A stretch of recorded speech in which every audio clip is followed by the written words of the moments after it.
thank you again for checking in. Yes, you saw the title card correctly. I want to talk a little bit about the place where we all go number one or number two. The bathroom, the lavatory, the facilities, the urinal, the privy, the water closet, the powder room, my personal favorite, the shitter. If you're into the nautical thing, the head. But anyway, in northwest India, an excavation revealed that possibly about 4,000 years ago, give or take, there may have been some sort of a drainage system that they think may have had some sort of rudimentary toilet or some sort of system of that sort, but they're not really sure.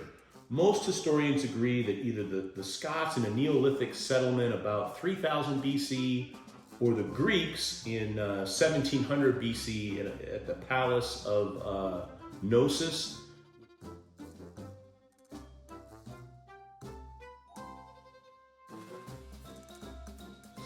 Which actually had some sort of a pan connected to a water supply, or that Scotch settlement, a somewhat similar thing. That those are probably the first known examples of some sort of rudimentary, we'll say, water closet. But the reality is the Romans in about 315 AD had over 140 public toilets. Now take a look at a couple of these photos. This will give you an idea what these public toilets look like. Take a look.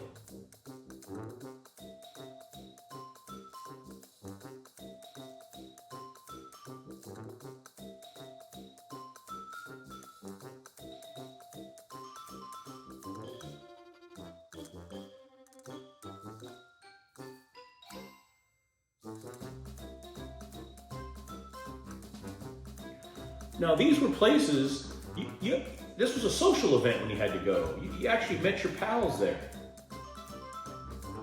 You sat down, I don't know, you talked politics, you caught up on the news, you complained about your old lady, whatever sort of suited your fancy. Just imagine Brutus is sitting there one day, bitching about Caesar to his buddies, and in walks Caesar, comes over and sits down, probably had a little too much meat. He sits down and starts crop dusting right next to you. And you just have to sit there and stare at him, or stare across the little channel and stare at him. And imagine the smell. Now to top it off, when you were done, in front of you was a bucket of vinegar or probably salted water that had a little stick with a sponge attached to it that they called a pterosorium, or a xylus spongium, I believe, that, you do what you needed to do, and then you stick that sponge back in the water, sort of swishing around, and leave it there for the next cat coming in to do what he needed to do. Now take a look. Here's a picture of one of these sponges on a stick.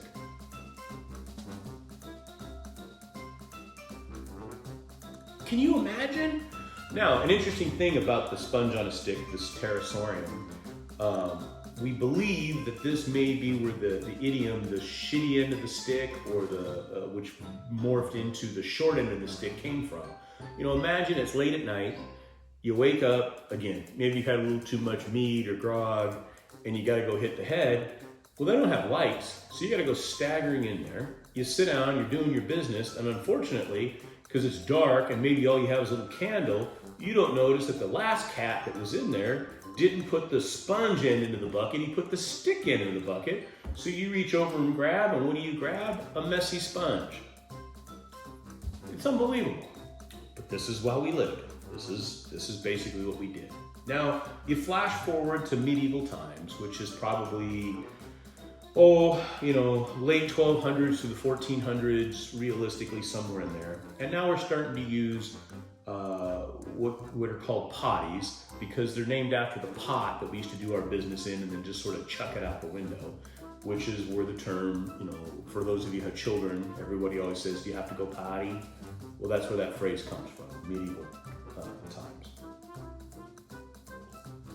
Anyway, during that same time period, the more affluent, or the wealthy, basically did the same thing, but they had this a garden robe, which, if you can imagine the wall of a castle, there'd be this outcropping which was basically where you would sit down, do your business, and it would just shoot right down a chute into the moat or the street or the woods below.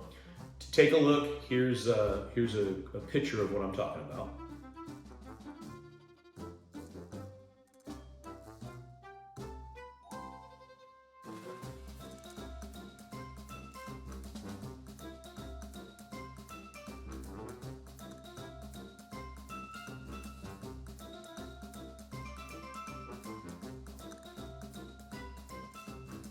Right? So I can only imagine what the smell must have been like during these times. But the garden robe basically over time becomes the commode, which ends up becoming basically some sort of wooden box that's got a seat and a lid. It's basically hiding that same pot, which is now probably copper, brass, or ceramic. And as a matter of fact, take a look. Here is Marie Antoinette, and she's from the mid to late 1700s. Take a look at where she did her business.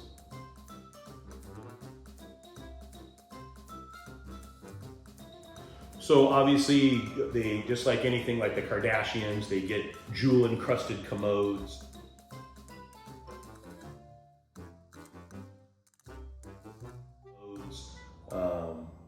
God knows what. They start putting curtains around them, etc., etc. But as we move along, and actually I get a little ahead of myself, the very first flush toilet goes to a cat named Sir John Harrington, about 1592. So we're still kind of in the Middle Ages. He's actually the godson of Elizabeth I, who's married to Francis Louis XI. And he's kind of credited with that idea of using water to get what you've done sort of out of the castle. But for the most part, everybody's using that commode, the box with the seat. Now in 1775, a watchmaker named Alexander Cummings, he actually starts to develop that S shape that's just below the basin of the toilets that we are most familiar with.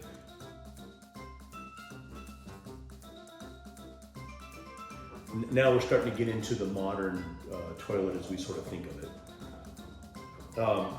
In the 18th century, though, about 100 people would use a single toilet. Now, obviously, we haven't quite figured out plumbing yet, so those toilets would overflow from time to time, roll into the streets, God knows where. And this is one of the reasons why we had the cholera outbreak that lasted from the 1830s to the 1850s. But about 1860, a name you probably heard, Thomas Crapper, Edward Johns, and Henry Dalton, they began producing the toilets as we sort of know them.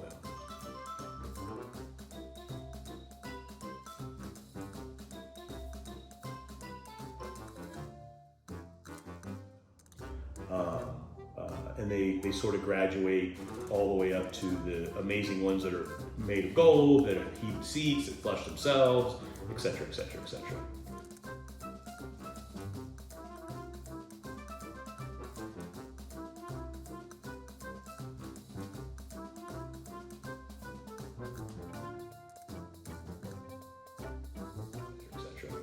Now, along with all of this, though, very interesting, paper. Now, in the early days, obviously, people used wool, lace, hemp, and really early they used leaves. We already talked about the pterosorium, the fancy stick. But the first mention of paper for completing your business was shockingly mentioned in China in about 589 AD. So once again, the Chinese are on top of stuff. We're still using a stick, and they're working with paper. But it wasn't until a cat named Joseph Gaiety in about 1857, so just about the same time that Crapper, Edward Johns, and Henry Dalton are sort of getting a better understanding of the toilet as we know it, this Gaiety guy comes up with modern toilet paper, and they come in big packages of sheets, squares that you just pull off.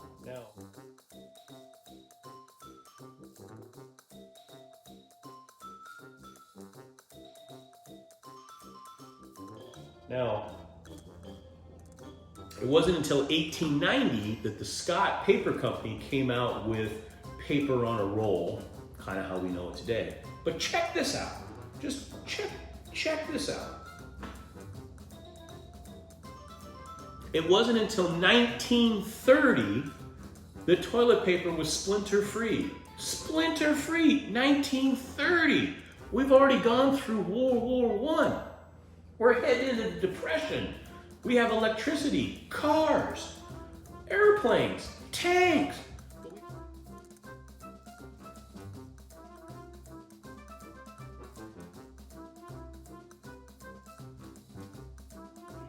But we don't have splinter-free toilet paper?